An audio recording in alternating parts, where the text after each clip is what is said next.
পশুর চাইতেও নিকৃষ্ট ছিল।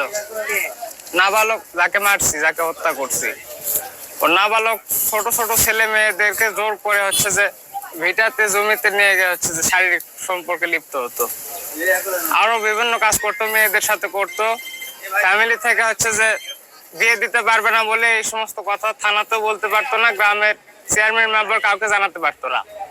এই সমস্ত গ্রামের মধ্যে বারবার কিছুদিন পর পরে এরকম অন্যায় করে যাচ্ছিল। আমার কারোর সাথে বলতে আমার পুরাতন রাগ ছিল হচ্ছে যে 21 সালের দিকে আমার কিছু টাকা খাইছিল, তারপরে দিনকে দিন এইভাবে এরকম করতেছে। আর আমার মাকে নিয়ে অশ্লীল কথা বলতেছিল একদিন। এই কথাগুলো আমি খুব কষ্ট করে হজম করে রাখছিলাম। তো কেমন পশুর চাইতে নিকৃষ্ট যে মহিলা, মায়ের বয়সে মহিলাদেরকে নিয়ে খারাপ মন্তব্য করে। এইসব যখন বলতেছিল তখন থেকে মনের ভেতর কল্পনা করে রাখছিলাম যে তোর বেঁচে থাকার অধিকার নাই।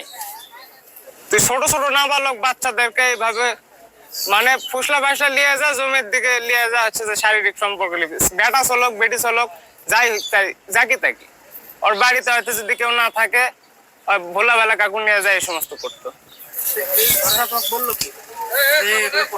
ছোট ছোট ছেলে মেয়েদের শুনতাম, কিন্তু এলা বাপ মা যদি আমাদেরও কয় তারপর হচ্ছে যে আইন প্রশাসন এদেরকে বলতে পারতো না, মান সম্মানের ভয়। গ্রামের লোক তো সবাই বলে যে ছেলে তো খুব ভালো, এই ছেলে কারোর সাথেই কোনো গন্ডগোল নাই, কারোর সাথে এই ছেলে কিছুদিন আগে সবার সাথে মিশতো, বছর 2-3 হলো ঝিম মেরে গেছে, কারোর সাথে কথা কয় না। কারণ কি? কারণের ভেতরে অনেক ঝামেলা আছে। বিভিন্ন জায়গায় নোংরামি করছে, বিভিন্ন জায়গায় হচ্ছে যে অনেক কিছু আর আছে তথ্য, ব্ল্যাকমেলও করে কারো কারো ভিডিও বানায়। এই সমস্ত করার কারণে হচ্ছে যে ও ঝিম মারা গেছে। তোমার কেন মনে হলো তোমারই তাকে হত্যা করা লাগবে? আর মানুষ তুমি কেন করলে? আইন প্রশাসন যে জায়গাতে কিছু করতে পারে না, আর কেউ বিচার দিতে পারতেছে না। আমার মনের সত্যর দিক থেকে মনে হলো যে একে মারা কোনো অন্যায় কাজ হবে না।